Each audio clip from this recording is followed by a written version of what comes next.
As the unyielding Colorado dusk descended upon the city of Aurora, the landscape yielded itself to an impenetrable canvas of grays and blacks, punctuated by distant, twinkling urban stars.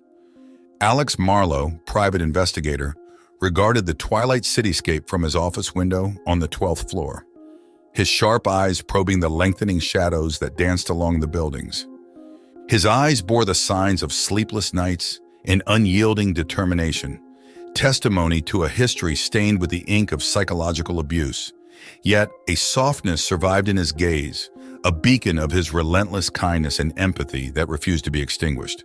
The city was a labyrinth, and Alex its Theseus.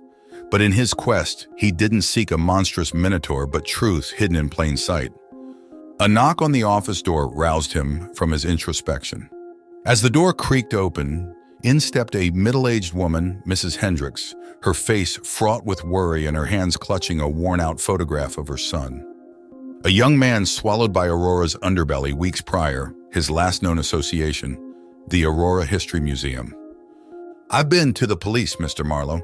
They ain't doing nothing. My Danny, he ain't never been involved in nothing like this.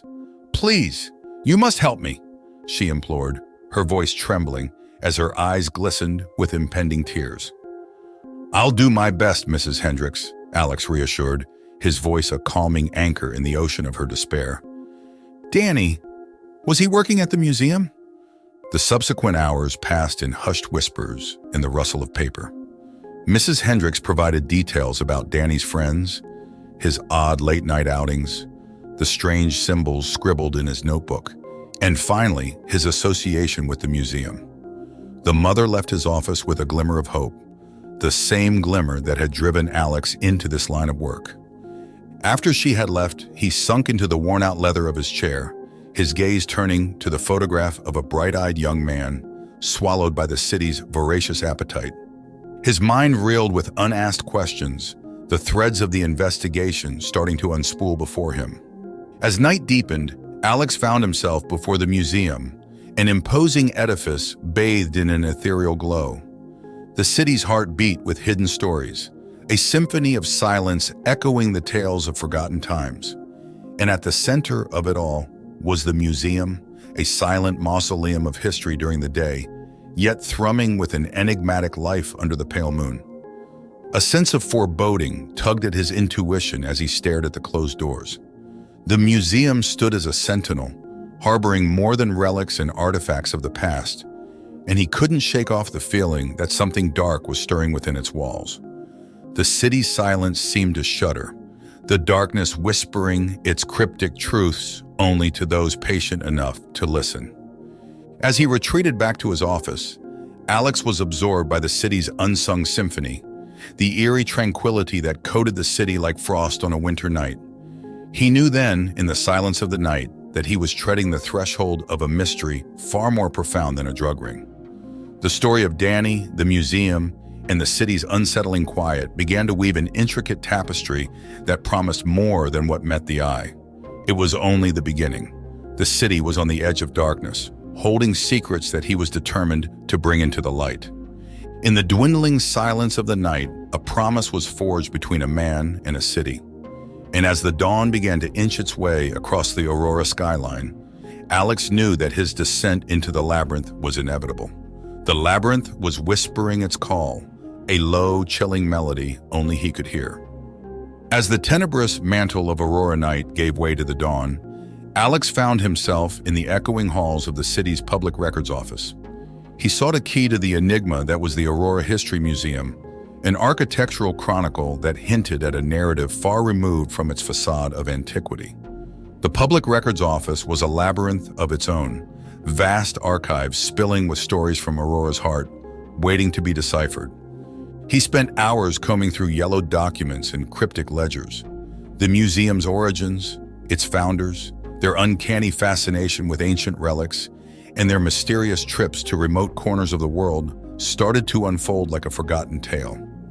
He meticulously noted strange symbols that frequently appeared in the records, symbols akin to those Danny had obsessively scribbled. These were the cryptic whispers of the unseen cult that hid in plain sight. His inquiries led him to an old custodian, Arthur, a man seemingly as old as the archives themselves. Arthur, in his years of service, had become a living chronicle of the city's tales, including those shrouded in hushed rumors and forbidden whispers. "You ask about the museum, son," he croaked, peering at Alex over the rim of his spectacles. "You won't find what you're looking for in those dusty records. The museum, it's got its own heartbeat, see? And it's been beating strange these days, it has." "Strange how?" Alex probed, his curiosity piqued. "Can't say rightly," Arthur admitted, eyes glinting cryptically. "But it's in the air, ain't it? That unease, like a storm is coming. You feel it?" He felt it indeed. The very air seemed saturated with a dark anticipation that thrummed against his skin, an invisible dread looming over the city. Later that night, he once again stood before the imposing museum, its nocturnal guise more ominous than ever. As he descended into the museum's basement for an unauthorized visit, the silence seemed alive, pulsating with secrets. The subterranean chamber was an ocean of shadows with the faint outline of exhibits looming like otherworldly creatures. And there, in the dim light, he discovered an artifact that wasn't in any of the records. A black figurine of an indescribable deity carved from obsidian. As he held the figurine, he felt a peculiar resonance, an unseen power humming beneath its cold surface. It was a grotesque beauty that called out to him, whispering the promise of truths that danced tantalizingly just out of reach. The discovery only deepened the mystery. The figurine, the drug ring, Danny's disappearance, and now the cryptic whispers of a cult were coalescing into an enigmatic symphony that seemed orchestrated by the city itself. His breath echoed in the silence as he stared at it. The world seemed to hold its breath, waiting, listening, anticipating. A shiver of dread and excitement coursed down his spine, amplifying his heartbeat in the silent chamber.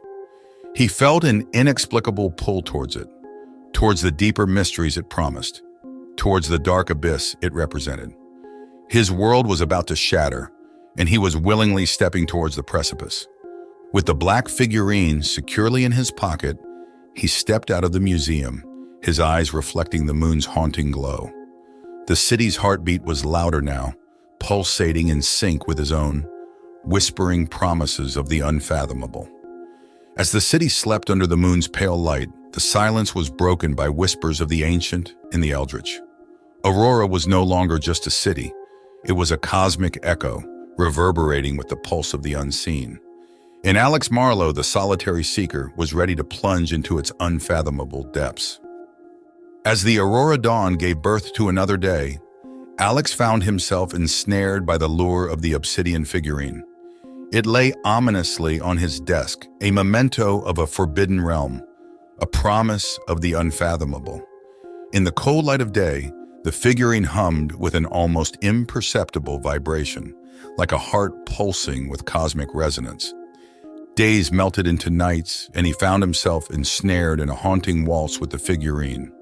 His dreams were tainted by its shadow, drawing him into eldritch realms where the laws of reality twisted and warped, where cosmic horrors whispered his name.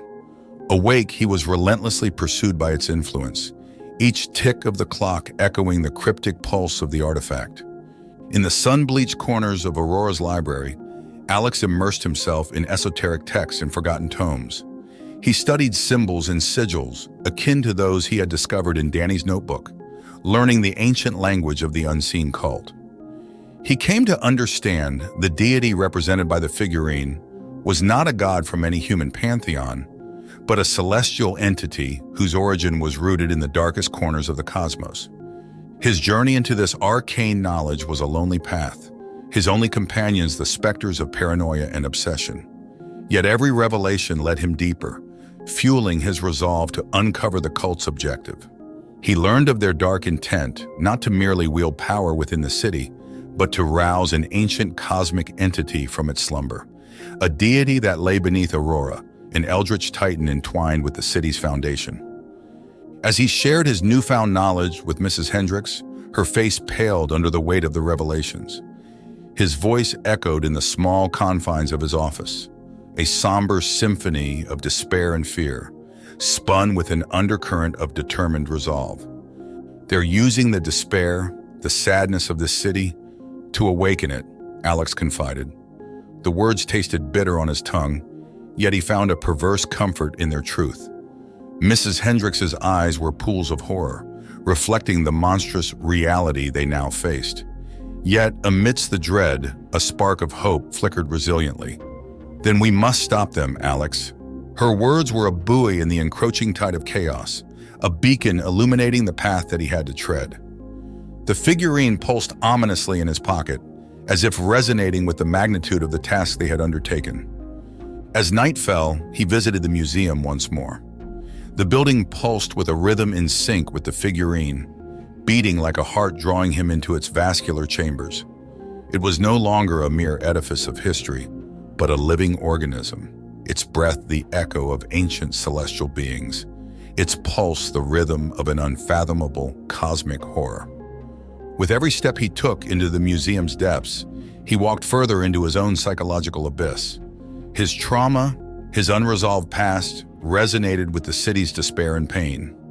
They were intertwined in an uncanny symphony, their shared suffering amplifying the power he could feel growing beneath the city. His fear intertwined with exhilaration, a horrific yet captivating crescendo building as he ventured into the unfathomable depths. As he stood at the precipice of revelation, the echoes of the dark deity grew louder, the city's heartbeat stronger. The boundaries of his understanding were about to shatter, and a chilling sense of anticipation swept over him. The figurine pulsed in his pocket, its vibrations a promise of the cosmic awakening yet to come. His past and present were converging on a nexus of unspeakable horror and revelation. As the silent drum of the unseen world beat within the city's heart, he knew he was on the brink of plunging into the abyss of the unfathomable depths. As the aurora sky swathed itself in a velvet darkness, Alex Marlowe prepared to delve into the heart of the enigma. His every nerve thrummed with a unique blend of dread and anticipation. The obsidian figurine, its resonance now harmonizing with his own heartbeat, felt icy against his skin. It was a morbid lullaby that guided him into the museum, the once familiar edifice now a cathedral of cosmic mysteries. Guided by the figurine's resonance, he ventured into the hidden catacombs beneath the museum, down spiraling staircases and through winding tunnels, further into the belly of the sleeping beast. The air grew colder and heavier with each step, imbued with a dreadful energy that tasted like a forgotten dream. Symbols akin to those found in the old documents in Danny's notebook decorated the catacomb walls, their luminescence casting an otherworldly glow on the subterranean path. In the heart of the catacombs, he found them. Hooded figures gathered in a cavernous hall, their murmurs a cacophony of whispered prayers, their bodies swaying in a rhythmic dance that mirrored the pulsations of the figurine. The air vibrated with unseen energies, the walls echoing with the cosmic rhythms of an ancient awakening. At the center of the hall, suspended in midair, was an ethereal portal, a swirling vortex of indigo and violet hues, pulsating with celestial energy. A figure stepped forward, breaking away from the crowd. The hooded leader turned towards Alex, a predatory smile tugging at his lips. It was a face he recognized, a city official, a public figure adorned with trust and respect. His public visage now revealed as a grotesque mask. A mask that hid his true identity as the puppet master orchestrating the city's despair, using it as a catalyst to rouse the ancient cosmic entity. "I knew you would come, Marlowe," he drawled, his voice echoing through the cavernous hall. "You and the city share the same despair, the same pain. You are one with us, one with the awakening." Alex could feel it then, the raw force of the entity stirring beneath them, beneath Aurora. His past traumas, his psychological scars echoed within the depths, reverberating with the city's despair. It was a terrifying symphony, a melody of pain and despair that echoed within the cosmic entity. His fear no longer masked the exhilaration that came with this cosmic communion.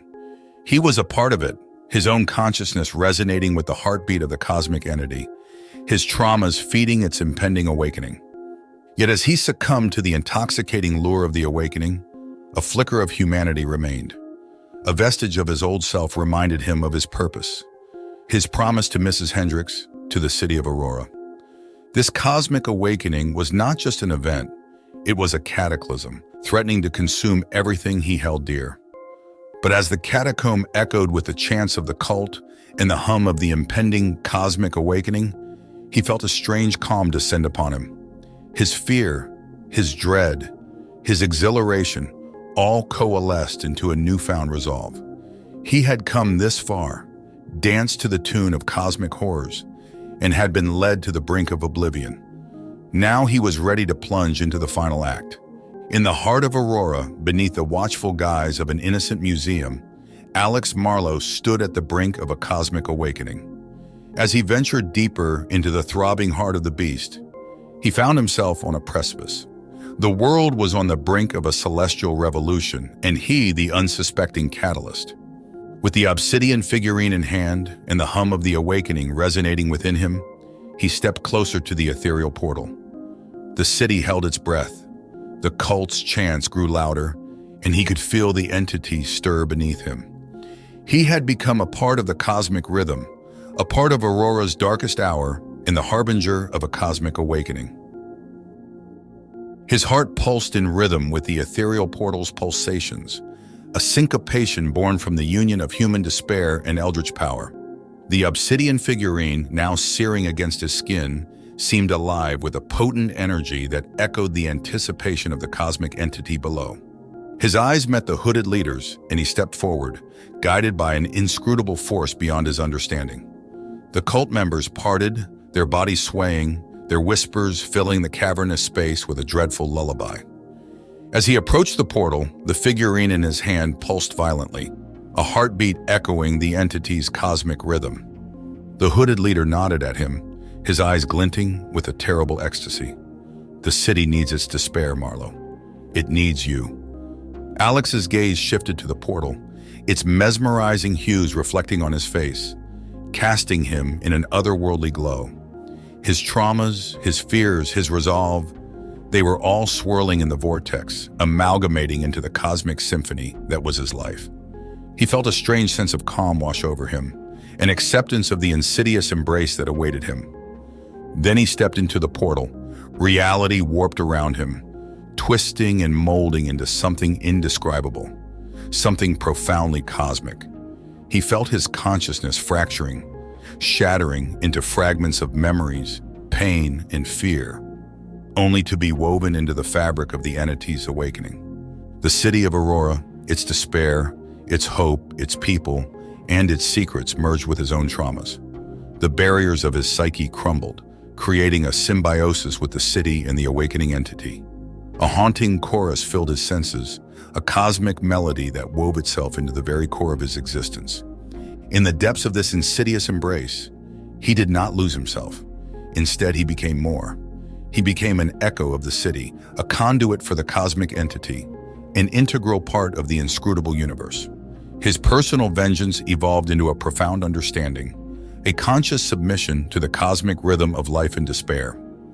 The awakening was not a cataclysm, but a transformation, an eerie dance of the city and the cosmos, of despair and power, of Alex Marlowe and the ancient entity. With this insidious embrace, he found himself not just resonating with the cosmic rhythm, but becoming an integral part of it. As the final echoes of the awakening resounded through the catacomb, silence fell. The once pulsating figurine now lay inert in his hand. Its purpose served. The portal closed, leaving the cult members and their leader in a state of awe. He emerged from the portal fundamentally changed. He was no longer just a man. He was a cosmic echo, a harbinger of the awakened entity, a manifestation of Aurora's despair and resolve. With the dawn's first light seeping into the city, he stood in the heart of Aurora, irrevocably connected with the city and the entity. He had descended into the labyrinth, danced with cosmic horrors, and emerged not just as a survivor, but as an awakened conduit of the cosmic entity.